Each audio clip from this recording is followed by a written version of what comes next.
മക്കളെ, നമ്മുടെ NEET exam അടുത്തുകൊണ്ടിരിക്കുകയാണ്. നമ്മുടെ ഷോർട്ട് സീരീസിൽ ഒന്നാമത്തെ ക്ലാസ് നമ്മൾ ഇന്നലെ കണ്ടു. ഇനി ഓരോ ദിവസങ്ങളിലും നിങ്ങൾക്ക് ഉറപ്പായിട്ടും സാധ്യതയുള്ള നീറ്റിൽ ഉറപ്പായിട്ടും ചോദിക്കും എന്നുള്ള ഏരിയയിലുള്ള ഓരോ ഏരിയയും നമ്മൾ ഡിസ്കസ് ചെയ്യുന്ന സെഷനാണ് നമ്മളിപ്പോൾ കൈകാര്യം ചെയ്തുകൊണ്ടിരിക്കുന്നത്. മക്കളെ, അപ്പോൾ നമുക്ക് രണ്ടാമത്തെ സീരീസിലേക്ക് പോവാം. ഇന്ന് ഞാൻ നിങ്ങളുടെ മുന്നിൽ പറഞ്ഞുതരാൻ പോകുന്നത് നമ്മുടെ ഹെൽത്ത് ആൻഡ് ഡിസീസിലെ അതിൽ ഏറ്റവും കൂടുതലായിട്ട് ചോദിക്കുന്ന ഒരു കാര്യമാണ് ആൻറ്റിബോഡി. നിങ്ങളെല്ലാവരും കേട്ടിട്ടുണ്ട്, ആൻറ്റിബോഡീനെ നമ്മൾ വിളിക്കുന്ന വേറെ പേരെന്താ? Immuno globulin. അതെ, ആൻറ്റിബോഡി അഥവാ ഇമ്മ്യൂണോ ഗ്ലോബുലിൻ നിങ്ങൾ കേട്ടിട്ടുണ്ട് അല്ലേ? ഏതൊക്കെയാണ് ആൻറ്റിബോഡീസ് ഉള്ളത്? ഏതൊക്കെ ആൻറ്റിബോഡീസാണ് മക്കൾക്ക് പരിചയമുള്ളത്? ഇമ്മ്യൂണോ ഗ്ലോബുലിനെ പഠിക്കാൻ എന്തെങ്കിലും കോഡുണ്ടോ? നിങ്ങൾക്ക് എല്ലാവർക്കും അറിയാം, ഗെയിം ഡി. ഗെയിം അതായത് കാണാ GAMED, game D. Immuno globulin അല്ല, അതിൻ്റെ ഷോർട്ട് ഫോമാണ് IG. അപ്പോൾ ആരൊക്കെ ഉണ്ടാവുക? IgG, IgA, IgM, IgE, IgD. അതെ മക്കളെ, അപ്പോൾ നമുക്കിനി ആ കോഡ് ഉപയോഗിച്ചിട്ട് കാര്യങ്ങൾ പഠിക്കാം. IgG, IgA, IgM, IgE, IgD, game D. ഈ ഒരു കോഡ് യൂസ് ചെയ്തുകൊണ്ട് നമുക്ക് എല്ലാ ഇമ്മ്യൂണോ ഗ്ലോബുലിനെയും പഠിച്ചെടുക്കാം. ഇങ്ങളെ റീപ്രൊഡക്ഷൻ പറയുന്ന ചാപ്റ്റർ ഇല്ലേ, അവിടെ നമ്മൾ അവസാനത്തെ ഒരു സെഷൻ ഉണ്ട് അല്ലേ, അതായത് പാർച്ചുറേഷനും ലാക്ടേഷനെയും കുറിച്ച്. അവിടെ മക്കൾ പഠിക്കുന്ന കാര്യം എന്താ? ഫേസ്റ്റ് ബ്രസ്റ്റ് മിൽക്കിന്റെ പേരെന്താ? പറ. ഫേസ്റ്റ് ബ്രസ്റ്റ് മിൽക്കിന്റെ പേരാ കൊളസ്ട്രോൾ അല്ലേ? ഈ കൊളസ്ട്രോളത്തിൽ ഏറ്റവും കൂടുതൽ കാണുന്ന ഇമ്മ്യൂണോഗ്ലോബുലിൻ ഏതാ? Immunoglobulin A. That means IgA. അപ്പോൾ മക്കൾ ഒന്നാമത്തെ പഠിച്ചില്ലേ, IgA എന്ന് പറയുന്നത് നമ്മളോട് ചോദിക്കുന്ന എവിടെയാ? First breast milk. First breast മിൽക്കിന്റെ പേരെന്താ? കൊളസ്ട്രം. കൊളസ്ട്രത്തിൽ ഏറ്റവും കൂടുതൽ കാണുന്ന ഇമ്മ്യൂണോഗ്ലോബുലിൻ ഏതാ?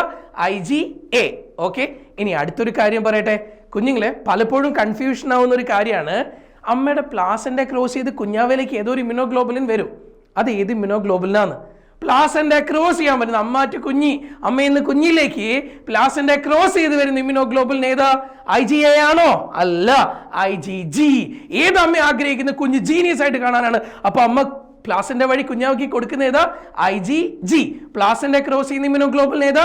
IgG. അപ്പൊ മക്കൾ പഠിച്ചു, പ്ലാസന്റെ ക്രോസ് ചെയ്യുന്നത് IgG.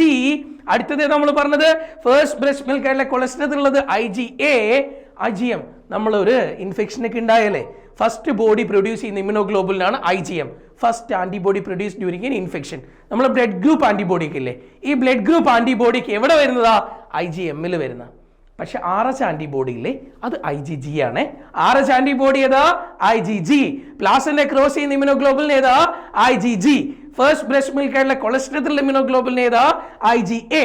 Then first antibody produced during an infection. ഒരു ഇൻഫെക്ഷൻ ഉണ്ടായി കഴിഞ്ഞാൽ ആദ്യമായിട്ട് പ്രൊഡ്യൂസ് ചെയ്യുന്ന antibody IgM. Blood group antibody belongs to IgM. ഇതങ്ങനെ ചോദിക്കൂല കേട്ടോ. അപ്പൊ മക്കളെ, IgM കഴിഞ്ഞാൽ അടുത്തത് IgE. ഈ അലർജിക് റിയാക്ഷനെ മീഡിയേറ്റ് ചെയ്യുന്ന ആളാണ് IgE. അലർജിക് റിയാക്ഷനെ മീഡിയേറ്റ് ചെയ്യുന്ന ഇമ്മ്യൂണോഗ്ലോബുലിൻ ഏതാ? IgE. നിങ്ങളില്ലേ ഈസ്നോഫിൽ പഠിക്കില്ലേ, നമ്മൾ neutrophil, basophil, eosinophil, monocyte, lymphocyte ഒക്കെ WBCs. അവിടെ നിങ്ങൾ ഈസ്നോഫിൽ എന്താ ചെയ്യുന്നത്? അലർജിക് റിയാക്ഷനെ മീഡിയേറ്റ് ചെയ്യുന്നു. IgE immediate allergic reaction. IgD പഠിക്കാനൊന്നുമില്ല, ചോദിക്കൂല.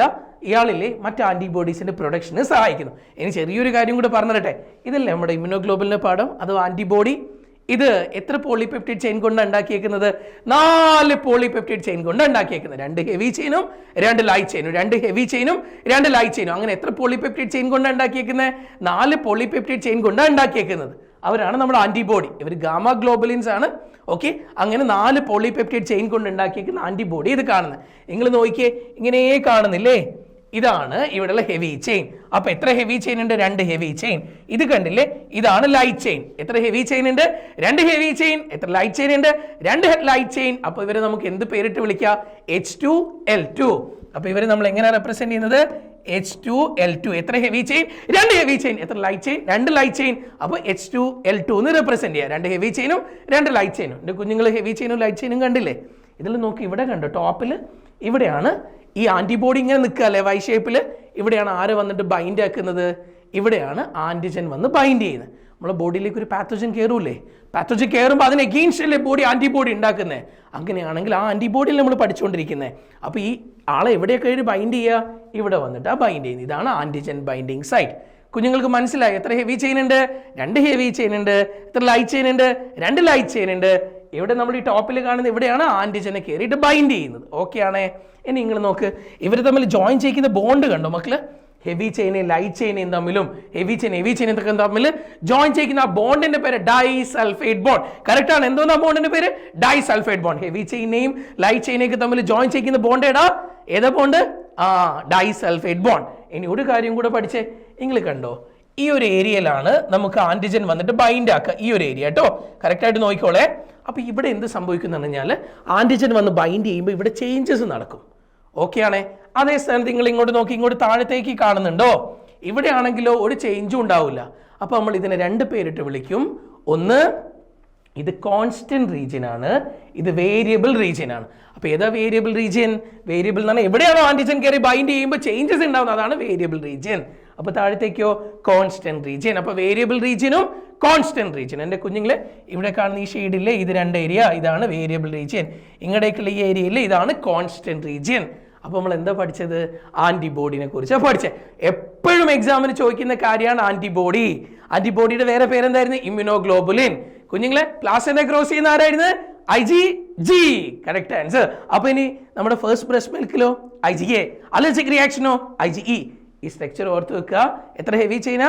2 heavy chain. എത്ര ലൈറ്റ് ചെയിനാ? 2 ലൈറ്റ് ചെയിൻ. അപ്പൊ ഇതിനെ എങ്ങനെ റെപ്രസെന്റ് ചെയ്യാം? H2L2. അപ്പം അടുത്ത ദിവസങ്ങളിൽ വീണ്ടും നമ്മൾ ഇതുപോലെ തന്നെ ഏറ്റവും കൂടുതലായിട്ട് ചോദിക്കുന്ന ഏരിയ ആയിട്ട് നമ്മൾ വീണ്ടും കാണും. അപ്പോൾ മക്കളെ ഉറപ്പായിട്ട് ആദ്യമായിട്ടാണ് നമ്മുടെ ചാനൽ കാണുന്നതെങ്കിൽ സബ്സ്ക്രൈബ് ചെയ്യണം. നിങ്ങൾ അടുത്ത ദിവസങ്ങളിൽ ഓരോരോ ക്വസ്റ്റ്യൻസുമായിട്ട് നമ്മൾ വരുമ്പോൾ നിങ്ങൾ നമ്മുടെ കൂടെ ഉണ്ടാവണം. നമുക്ക് ഒന്നിച്ച് മുന്നോട്ട് പോവാം. നീറ്റ് എക്സാം May 5 അത് നമ്മുടേതാക്കി മാറ്റാം. Okay, thank you.